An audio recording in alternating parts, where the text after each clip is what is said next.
Hello, everyone. Welcome. I am Mary Robinette Kowal, and I am here with Alexis Devine, author of I Am Bunny. I know Alexis because of Bunny, and she is one of the reasons that I started teaching my cat Elsie to use buttons to talk.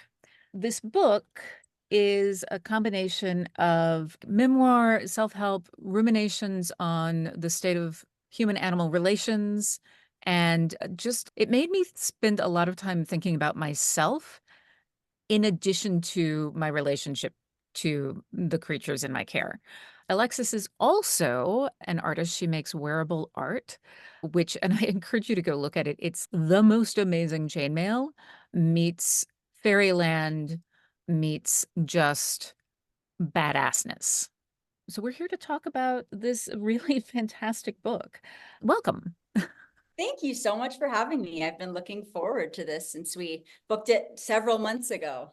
Yeah, I have been looking forward to it too. And I did not introduce, this is Tenrec. This is Tim Um, with his yes. box. Yeah, it's important to have a box. It's important to have a box. Bunny's over there. She's snoozing in a sun puddle. Here, I can show you. Oh, can you see her? Oh my goodness. That's a really good sun puddle. Yeah. And then Otter, who is never not touching me, is just right here. They're both exhausted. We went backcountry hiking today for about 2 hours. And then I shoveled rocks from one part of the driveway to another part of the driveway for another couple of hours while Oh they my wandered goodness. around and ate elk poop. So That's delightful. That sounds lovely. Although I now know because of your Instagram that elk poop smells like grass mostly. So that's surprising. I am pleasantly surprised, to Yeah. be perfectly honest, because having read my book, there is the chapter, The Fudgesicle, which Yes. goes into detail about poop eating proclivities. And of all the poops that one could possibly eat, elk poop is probably the least offensive. Yes. With Guppy in my life, there was a point early on after Guppy joined us where Elsie was like, said, litter box kibble, litter box kibble. And I'm like, that does not make any sense, Elsie. And then I turned and I saw Guppy with her head in the litter box. And I'm like, now it makes sense. That's hilarious. Give her an almond roca button. Right. Oh, sweet girl. I want to talk about a couple of different things. We've got a bunch of writers here. So I actually want to talk about the process of writing this. It's written like a series of personal essays interspersed with interesting facts about historical animals and with language acquisition. I'm curious what your process was. Like, where did you start when you're like, I am going to do this thing? So a publisher reached out to me and they were like, we want you to write a book. And I was like, oh, I'd never thought of such a thing, but I rarely say no to things anymore in terms of like opportunities. So I Yeah. said, I'll take a meeting. And I took a meeting, and it was during that meeting that I decided the type of book I did not want to write. They wanted me to write something that was very pedagogical. Step 1 to step 1,000, this is how you teach a dog to talk. And there are just so many variables in that process. I felt like I would be doing the community at large a disservice trying to write a book like that and spell it out when there are just so many different possible ways to Right. teach a dog, right? And it's so much so based on what your learner likes, what your lifestyle is. There's a million things, where you live, your environment. So I was like, no, thank you. So I found a literary agent and I said, I don't know how to write a book, but I think I'm going to. And they're like, okay, so what do I do? And they're like, how about tonight or this week, you go home, you write one anecdote and then just show it to us. So I went home, I wrote an anecdote, I showed it to them. They're like, this is hilarious. We love it. Do that 200 more times. And I was like, oh, okay. That's why I think they ended up feeling like small essays, right? Yeah. Because I had these memories of things that I wanted to dissect. And so that's how I approached it. I have no background in writing. I barely got through 10th grade high school.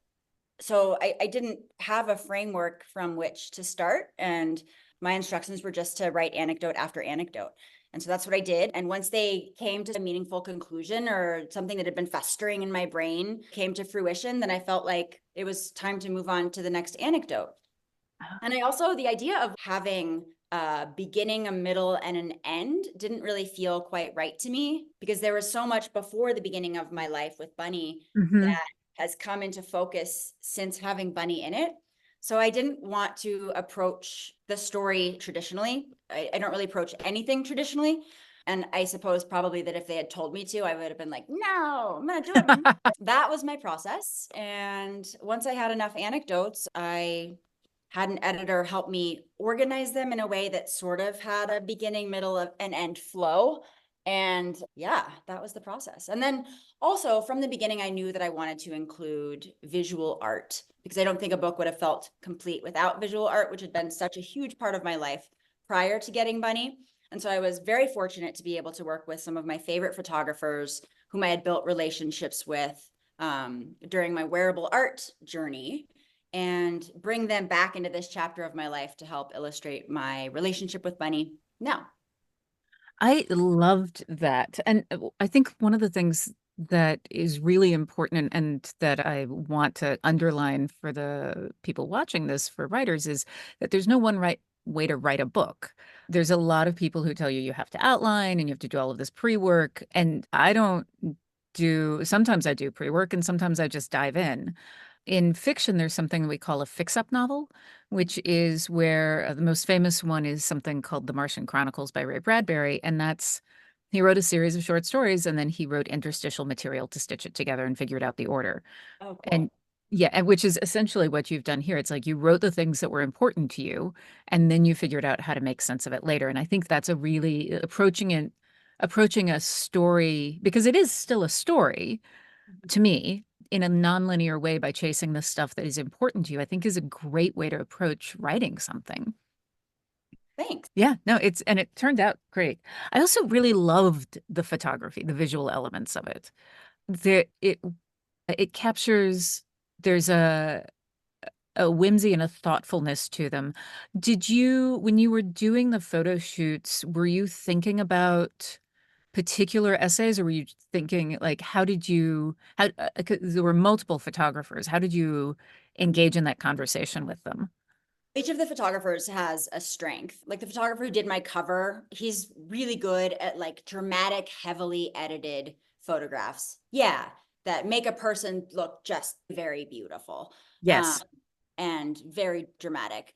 And so that was what I wanted from him. And then for example, Rhiannon Brunette, who's one of the photographers, is really great at whimsy and fanciful studio kind of rock and roll, whimsical rock and roll, I guess is what I would Yeah. call it. So we did some of the fun ones with the balls and Oh the yeah. like where I'm like on my toes and I Bunny's was, this downstairs. is the one that when you were saying that, I was like, is this one? Yes, Yeah. exactly.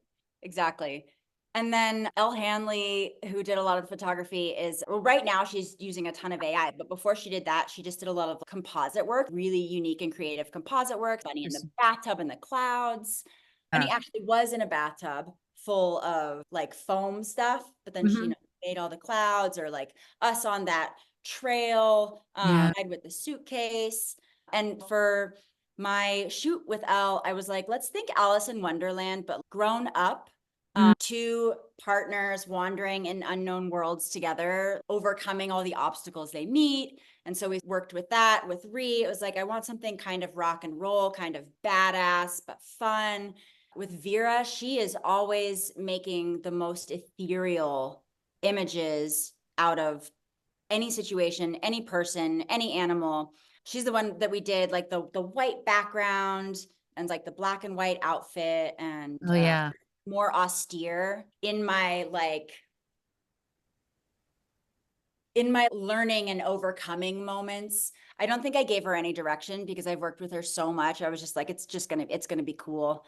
Yeah. And then with Amanda, she does a lot of lifestyle and really candid. So I wanted her to capture us just being us without too much like posing or manufacturing of shots. So the ones that Johnny are in, or like us in the studio, where actually two of my favorite photographs came from her. The ones where I'm in the little white cap Oh yeah. looking out the window. There's two of them with both Bunny and Otter. Those are some of my favorite shots in the whole book. And You can see that they're slightly tinted. So what she does there is she shoots, Is it this one? no, Different white cap. different, well, same white cap, different photographer. Ah, okay. I'm like pointing out a window with Bunny looking, and Bunny's got like a side eye. She looks like grumpy, and I'm like, oh, look at this. And those are some of my favorites because she shoots film, then she prints large scale, and then she paints on it. Like she watercolor. Wow. So they're paintings, they're photographic paintings, which I just Oh my love. God. And I think that the image itself is so representative of Bunny's mood 100% of the time, which is like slightly judgy, a little bit grumpy, but curious. And the white cap, I thought really beautifully represented the sort of the masking in autism. So you'll see I have it on in some and then I take it off in others. And Yeah. Yeah, so I yeah, noticed. I wanted each of the photos to have meaning. Yeah. And I knew that we would get photos for each of the chapters. Yes, exactly. Yeah. Yeah. But I didn't go in necessarily thinking, okay, that we have to have this image for this photo, because I feel like in collaborative work like that, if you get too specific about what you need, you just can't get it. Yeah. You have to go in with a framework of this is the mood and just run with it and see what happens. Yeah. In many ways, that is talking to our learners, just Yeah. being open and receptive to a collaboration. I one of the I can't remember the phrase now that you use that you got from Federico about Ontogenetic ritualization. yes. I was like, that's Yeah. great. But that thing, sometimes I describe it as creating a pigeon with Elsie, that we're creating our own a trading language. Yeah. Hi. Oh, that kind of pigeon. I was thinking pigeon Oh, bird, oh, and I was thinking clay pigeon, and I just couldn't make sense of it. yeah. But now, yeah, yeah. Oh, cutie. Yeah, language games. It was really fun to learn about Wittgenstein's language games and how Yeah. language without its context is ostensibly nonsense. As we know, speaking to any 3-year-old, it's so obvious to me, but he spells it out so beautifully. And it makes me think about times with my father back in the day when we would speak this secret language called Ibe, where you just put Ibe after every syllable. And we'd speak it so fast between one another that my mom couldn't understand. That's a form of language game. And what Right. our learners do when they have a limited vocabulary, right? Like the beauty of language is that it's limitlessly expressive, right? You should be able Mhm. to express everything that could possibly be expressed. And that's really challenging to do with 100 buttons. Our learners get creative. I don't have a quiet button, so Bunny started saying sound settle. And those are a form of language game too. Viewed from the outside, a person is not going to hear sound settle and automatically know that it means be quiet. But because of the context of our interactions and its usage multiple times in similar context, we have developed this language game between the two of us. And I think that's really amazing. And it's happening with so many learners and their guardians too. It blows my mind. It's very cool to watch. Yeah, it has been like the most fascinating, joyful experiment relationship. Yeah. Like I've had cats my entire life, and all of them have had extremely distinct personalities. Anytime someone says cats are just evil or cats are just this or cats are just that, I'm like, you have not actually spent time with any animals ever. Yeah. For real. They don't love you. I'm like, no. They That's so don't. funny. I'm reading Dog is Love by Clive Wynne right now, and it's all Oh, about a dog's capacity to love. oh It's my goodness. fascinating. If you haven't read it, I would I recommend. have not. No, I'm reading. Are we smart enough to know how smart animals are right now? Brilliant. Every, oh my, every chapter, I'm like, oh, okay, now I am reframing things in my own brain. Yeah, What do you yeah, hear, exactly. Otter? Oh, so Tenrec barked and then Bunny started barking and then they all three ran outside. It's probably elk. We get coyotes, and that's usually the it's coyote or deer are the things, or a falling leaf. Falling leaf. Yeah. Yeah. falling leaf for sure. Yeah. Wind is a big thing here. There's a lot of wind and it howls Oh. through the wooden walls. And that's not something that I mean, it was windy down at the beach too, but the sound of the wind was always overpowered by the sound of the wind swept waves in the Hmm. water. So Right. now hearing the wind and like the howling of it, Bunny's, what the heck is that? Yeah. One of the things that the wind makes me think about things that I wish my learner could tell me about.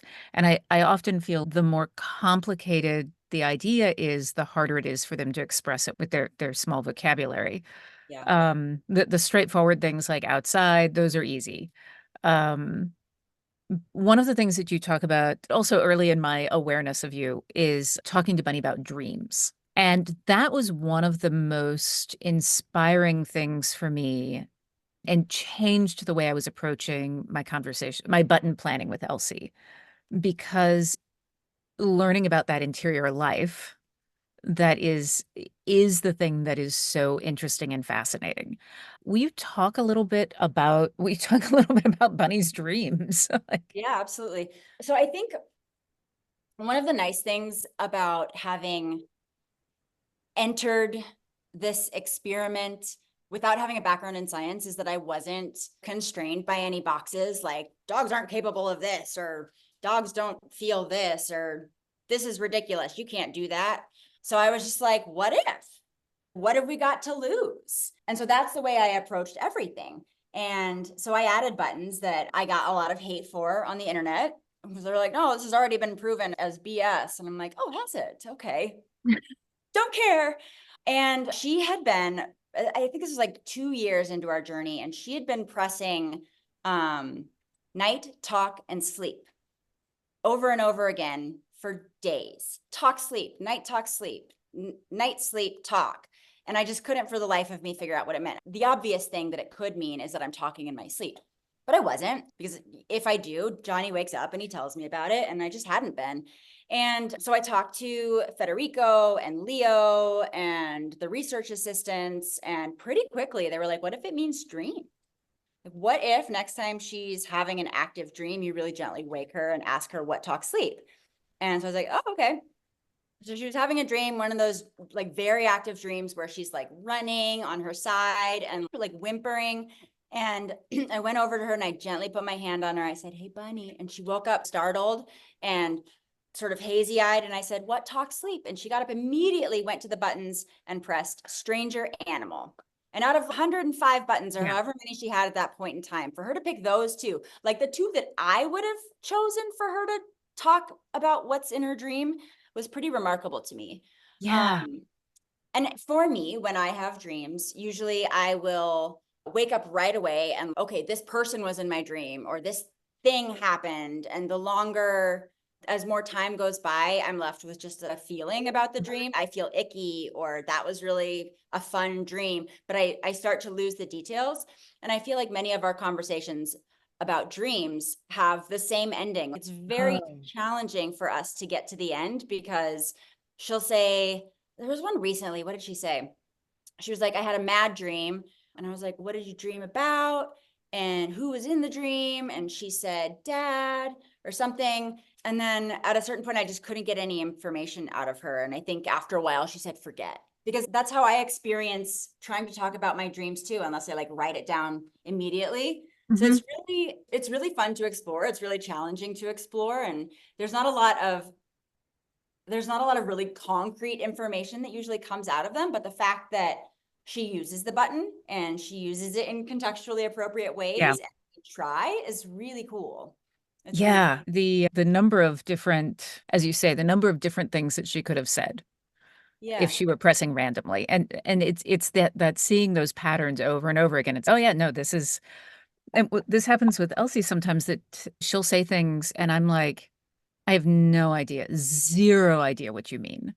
But you have traveled all the way across the board, circling, looking for buttons. You clearly meant something very intentional.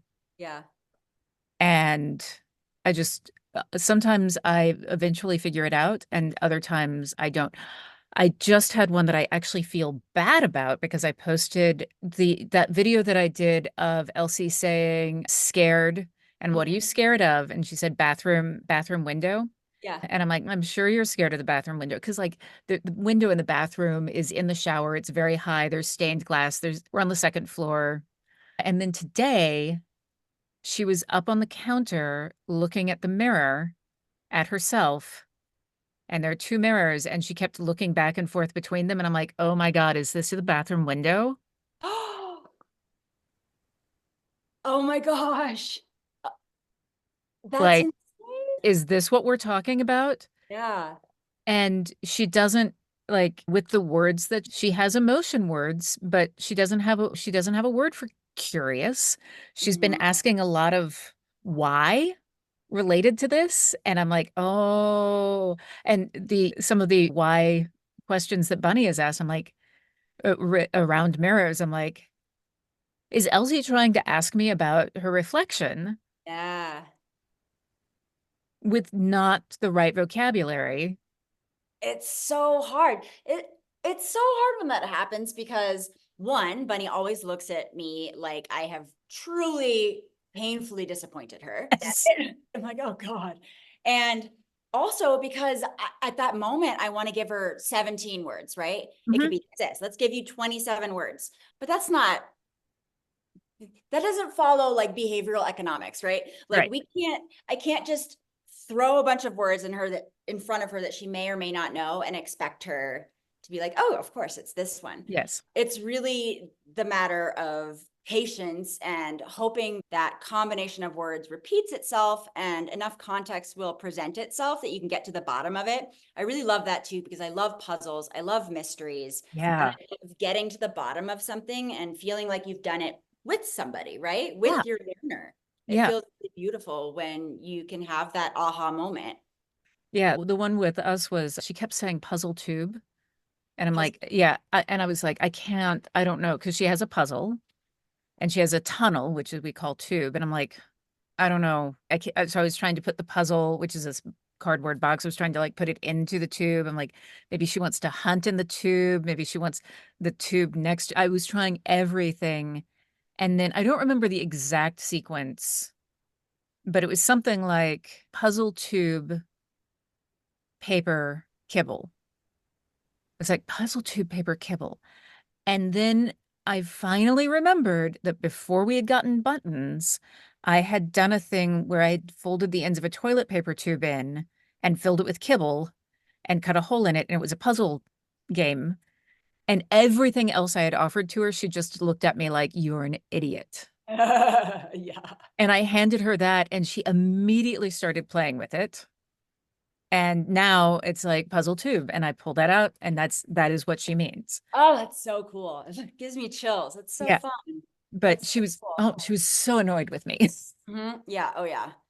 Bunny's basically annoyed all the time, regardless of what's going on around her. So when she's like really desperately trying to communicate something and I don't get it, she just thinks I'm the dumbest human in the whole world. I can almost see her roll her eyes and walk off, go lay on her bed and just, but not like a comfortable sigh, like this pathetic, Yeah.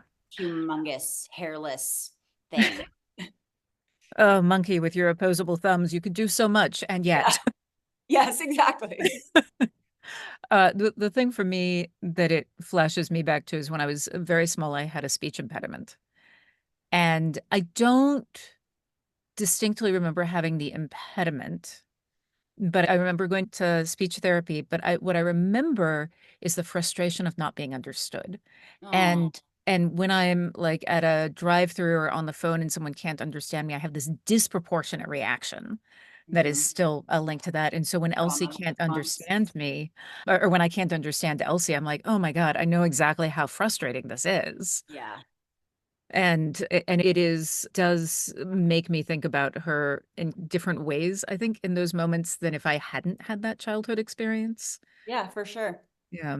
Which also you link a lot of the things that you're talking about. I thought I have only just in the last week thought about the fact that some of our learners are neurodivergent, obviously. In hindsight, obviously. Yeah, right? It's Yeah. wild. It's wild to think that our understanding about neurodiversity obviously has just ballooned exponentially in the last couple of years, which is wonderful. And I forget what autism was called when it first became a diagnosis. It was something like something psychopathy, right? But in animals, the closest thing that they can find, or the closest thing to neurodiversity that they've identified, is called canine dysfunctional disorder. Yeah. We're back in the 70s trying to DSM-5 our animals, and we need to catch up in so many ways. We have all the same brain bits. Of course, there's neurodiversity in animals. Of Yeah. course, how could there not be? Yeah. They Yeah. take the same anti-anxiety medication as we do. There has to be. There has to be. Yeah, it's amazing. I'm going to encourage everyone who's watching to, if you have not picked this book up, please do. It's great. Also, teach your learner to talk. It's incredibly rewarding. You can just think of it as an enrichment game when you start. And thank you so much for joining us, Alexis. It's been my absolute pleasure. Thank you so much for having me.